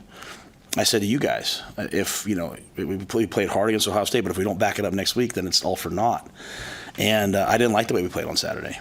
And so I'd like to see us have 3 games where we go out and we absolutely fight, scratch, claw, and compete. And, that's honestly, that's the danger with my job's hard in that's the danger with all the SAT stuff. Yeah, it's not good enough. We get that. But then it takes all the pressure off of the guys that are on the field. Like, hey, go make a play. Like, go catch a ball and make a play. Like, you can't catch the ball and fall down. You got to catch the ball and go make a play. And that's the slippery slope of this world. And so I think I have to really look at my approach this week. Am I being demanding enough? Am I being tough enough? Am I being hard enough? In a day and age where everyone says to be, the kids are anxious, be easier on them. But then, I was disappointed on Saturday with the way it looked. So, I love the kids. I love the guys. I want them to be great, and I see greatness in so many of them that's just kind of. So the last 3 games, I'd like to see that greatness emerge and see them play their best football and see them just all out compete and fight. And so this will be a real week for us, right? There's a lot that has to happen this week. What is your practice approach for the bye week as far as what you'll do with your team? And is it a week of work with the recruiting and everything you guys got to manage this week? Yeah, so we'll practice Tuesday, Wednesday, Thursday, all USC practices. This won't be like a developmental. We'll get ready for the game. I'll leave Wednesday night to go recruiting. I'll just trust the coaches that are in to coach on Thursday. Then we'll give the guys, Friday, Saturday off. We'll recruit Friday. I'll recruit Wednesday, Thursday, Friday. And then we'll practice Sunday night. Against Indiana, I kept the normal Monday schedule. I think we'll go Sunday and then give them Monday off, so that way we just kind of get them back. So this is a pivotal time, right? We got a bunch of great seniors. We got 3 games that I'd like to see them go out and compete in. So we'll focus our attention the next couple of days on just USC, and at the same time, it's like kind of going back to what the other questions, like, hey, what can we do well, but also USC as well. So. You guys have a lot of time this week, not so you're not getting ready for a game, but how important is it to keep the guys mentally positive, and how much of that burden lies on your players rather than the coaches being cheerleaders? Yeah, that's exactly right. It lies on the players. Okay, like I believe this. I've always believed this. Players win games. I try to do a good job of protecting the players, but at some point, like you got to go out there and play. You got to go out there and make the plays. You got to go out there and do what you're capable of. I'm not. I've been here a year and a half now, 2 years almost. I'm not doing I'm afraid to make a mistake. I'm afraid, I'm not doing that anymore. Like, I just want the guys that want to go out and compete. We got enough of them. I want them to go out and fly around and compete. You're going to make mistakes out there. Yeah,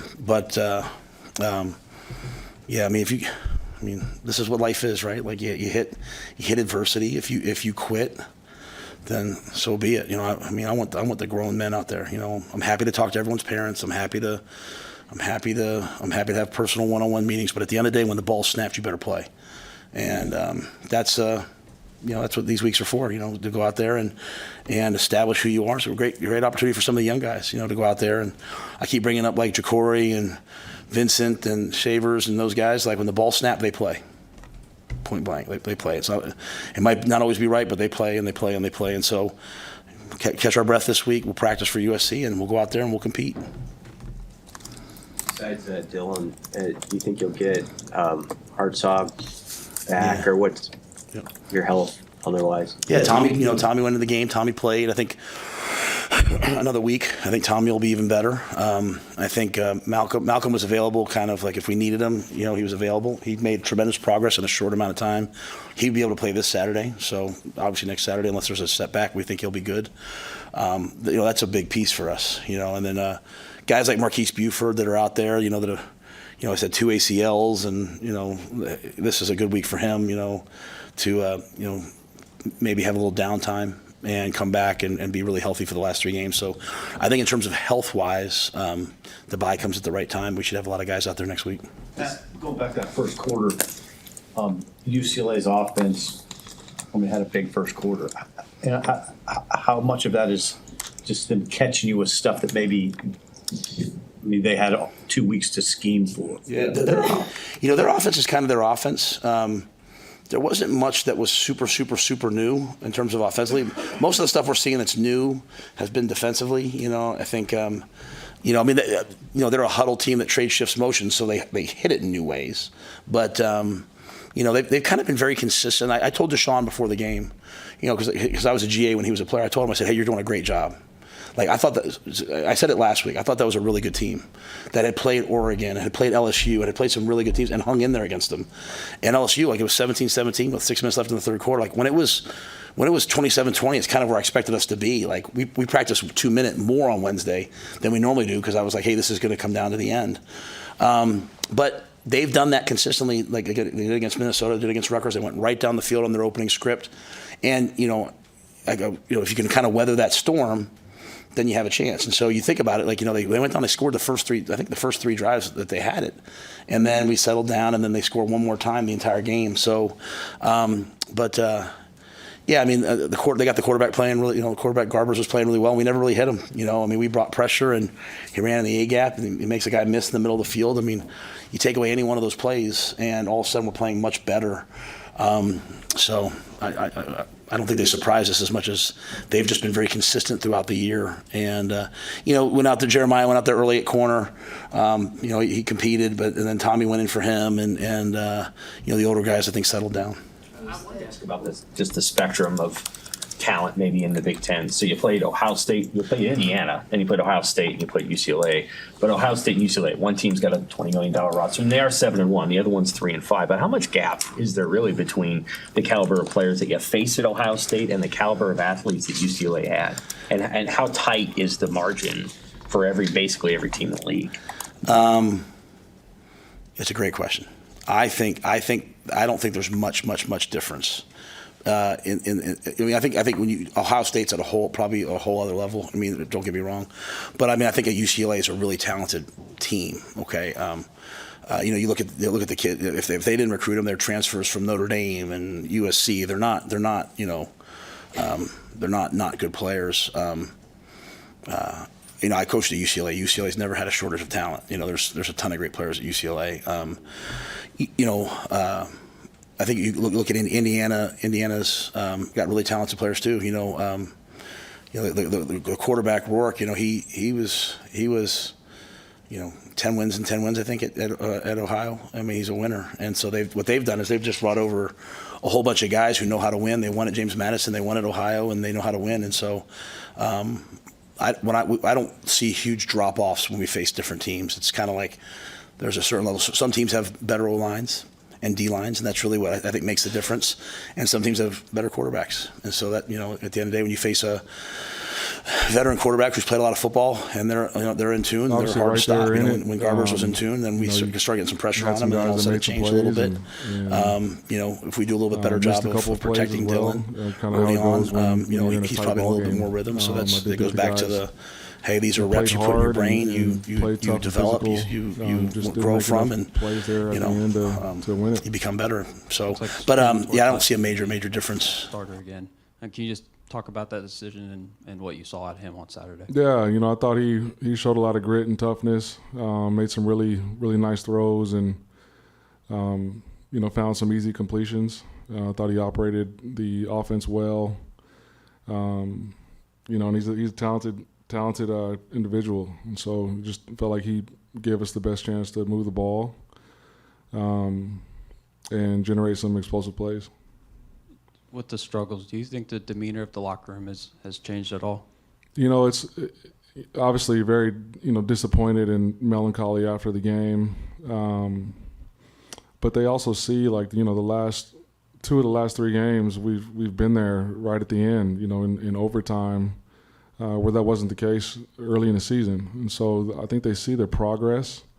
Obviously losing sucks, and all that comes with losing. But I do feel like and believe and have seen that they have held tight together and continue to work. We've had guys all through the building today, and it's their day off. Getting extra film study in and extra work in the weight room.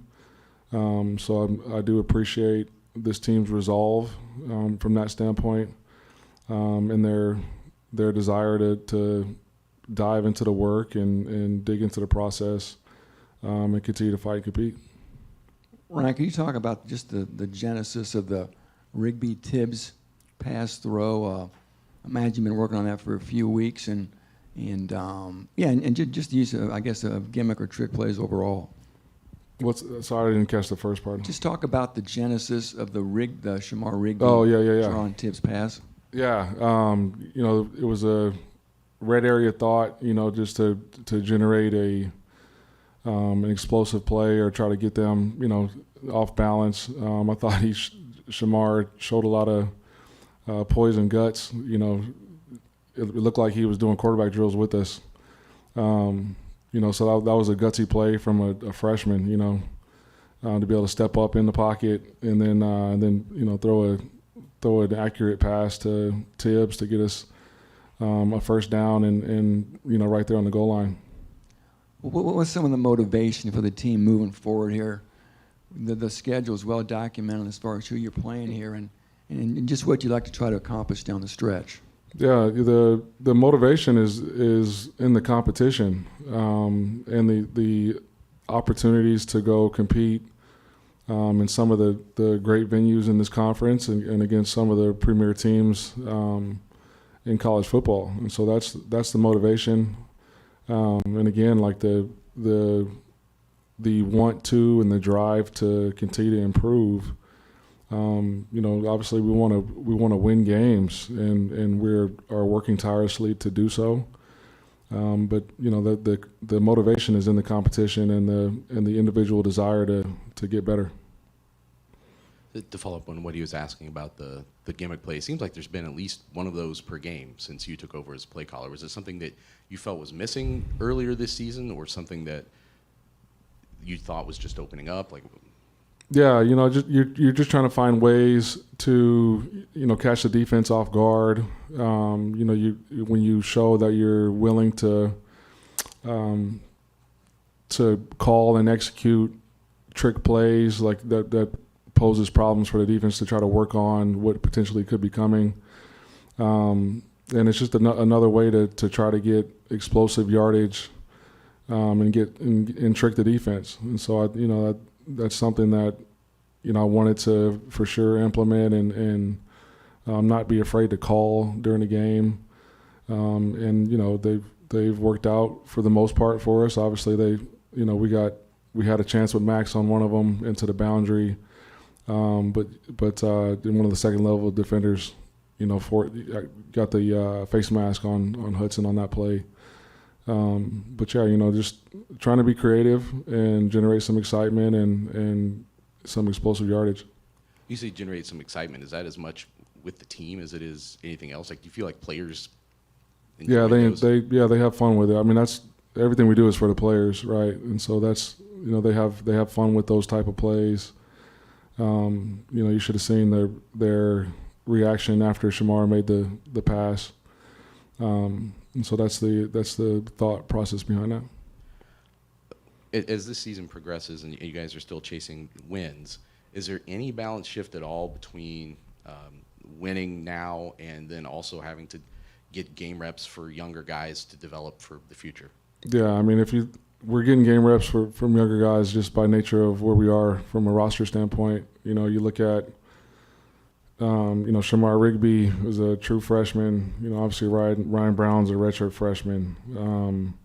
Jaheim has played some this year. He's a freshman. Tibbs is a sophomore. C.J. Smith is a sophomore. Denylin Morstead's a sophomore. Max Clare is a sophomore. George Byrne is a redshirt freshman. And sort of the list goes on. That's just the offensive side of the ball. So, just in terms of, right now we're trying to improve as a program and trying to win as a program. And just by nature of where we are from a roster standpoint, those younger guys are getting, valuable in-game experience, against, one of the tougher schedules in the country. So I think we're doing both right now just by nature. When you were putting this freshman class together, this last signing class together, did you expect it to have a lot of reps on the field this year? I know that's a broad question because it probably differs from player to player, but has it been more than you expected? Yeah, it has been, and some of it's by injury. But yeah, I mean, we knew, like I've said earlier, like we knew that first class was going to be huge for us. And then the class that we just took, we felt like there was a lot of talented individuals in there that would be able to help us this year. Didn't know how much they would be asked to contribute, but have been happy with the way they've approached their craft. And then also, with the majority of the transfers that we took, we took some younger guys to help implement and develop and really fill gaps that were in our roster from a depth chart standpoint. So I knew we were going to be a young team this year. I didn't know it was going to be this young, just like I said, by nature of some of the injuries that we've had. Ryan, you mentioned Saturday how tough it is to go through a season like this and keep a locker room unified, and somehow, from the guys we talked to, it seems like nobody's off the train here. How, or I guess why has that happened where you've managed to, for the most part, keep these guys playing together? I think, from a leadership standpoint, just talking from the staff, you have to be consistent in your approach. You can't ride the wave of emotion and start acting on the impulse, because I think then there creates doubt, and you don't want doubt to start creeping in. That's when you start getting the locker room divided or undetected emotions, right? And I think through the failures that we've had this year, we've been able to point out reasons why, and have done our best to provide solutions so that you can point to areas where you can improve. And I think if you provide those and then you see the improvement, from some of those areas of mistakes, then it generates and keeps belief within your roster. And I think that's where we're at. The guys have been working their tails off, and there are improvements in play. Like I said, the last 2 of the last 3 games we're in overtime. That wasn't the case early in the year. And so I think guys are, and we've got guys that like football and love the process and want to get better. And so I think that's why there hasn't been any division in the locker room. Jason Simmons said something about the maturity and character of a lot of these guys. Is that a specific trait when you're recruiting that you're looking for in individuals? Yeah, I mean, obviously you want to get mature individuals in your roster. Especially a place like Purdue where academics are high and schoolwork is challenging. And I do think this place provides an environment where guys can dive into the work, because it's not like a party school or there's not in a big city where there's a lot of distractions. So I think getting mature guys and also the nature of the environment that they're in just provides opportunities for growth from a maturity standpoint pretty early in their careers. The sort of passing rhythm Hudson was able to get into Saturday, the ability to make some plays down the field, that seemed pretty hard to come by previously in the season. What was different Saturday? I can't speak to really what what was going on earlier in the season, I know, right now from a game plan standpoint, like we try to scheme plays where we can push the ball down the field based on the type of coverages that we're expecting to see. I think guys we've had continuity in the offensive line as well.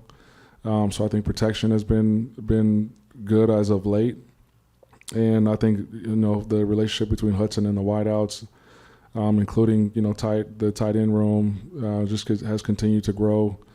So if we dial up the right scheme and guys are running the right route, Hudson can get them the ball pretty accurately. And I think that's sort of what we saw on Saturday. Ohio State's a who's who of talent everywhere you turn. What specifically when you look at start with their offense? Just they've got a lot of balance, a lot of places to go. How do you deal with that in their home environment? And then look at them from the defensive side. What kind of things can you maybe do to try to exploit them? Yeah, you look at just their team in its entirety, like very, very talented roster, right? So you couple the talented roster with the level of coaching that is at Ohio State. I got a lot of respect for a lot of those guys and the staff there. That's why you get a team like Ohio State, right? Offensively, they're able to be balanced because of the amount of playmakers they have on the field. They got the top two running backs are two of the better backs in the country. Tight ends are versatile, both in the run game and in the pass game.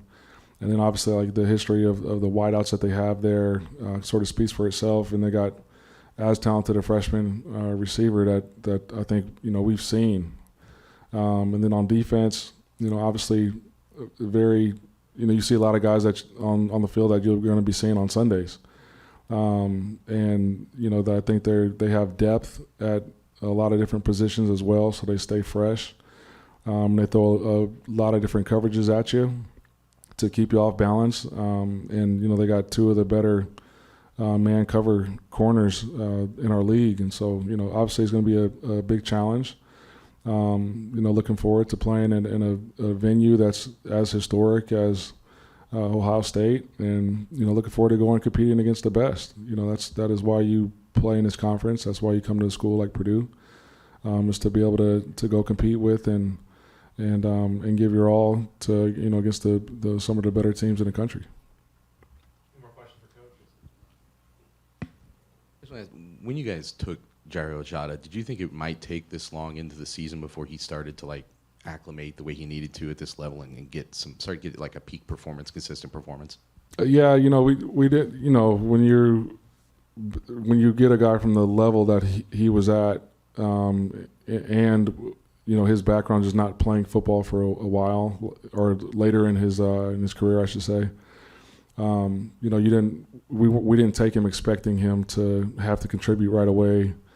We took him. Obviously, there was a lot of potential there, and it was just a matter of, how quickly could he reach that potential to be able to help us on game days. And we're kind of seeing where his potential is starting to be realized.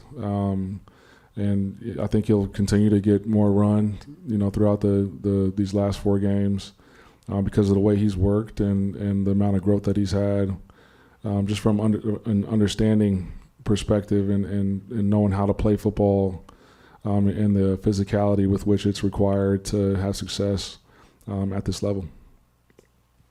Ryan, you talked about being in it in overtime 2 of the last 3 games. You came back from 17-3 the other day to get to overtime, and 27-3 I think at Illinois, and then think back to the Oregon State game. Even as maybe a strong start, just maybe what this team's missing from having 3 or 4 wins at this point. Yeah, I do think that has obviously when you're having to battle back, just it puts the stress on having to make plays late higher. And so, the first play of the game, we miss an explosive, you know what I mean? And then later in the drive, I think it was the second series, Hudson barely gets his arm hit and Max is wide open, could have walked in, and I think we ended up with a field goal on that drive. And so we're close. Like there are plays that are right there. We've got to find a way to break through in those type of moments to capitalize on those type of plays. And we will. I got every confidence in these guys that we'll get that done because of the way they've worked and the way they've handled the adversity up to this point. Jason talked a little bit about the quarterback. Hudson's going to start, but there is no predetermined plan when Ryan's going to play, or if he is going to play, or is that not the case? As we are diving into the game plan process, if there is opportunities where Ryan can help us, more so than Hudson can.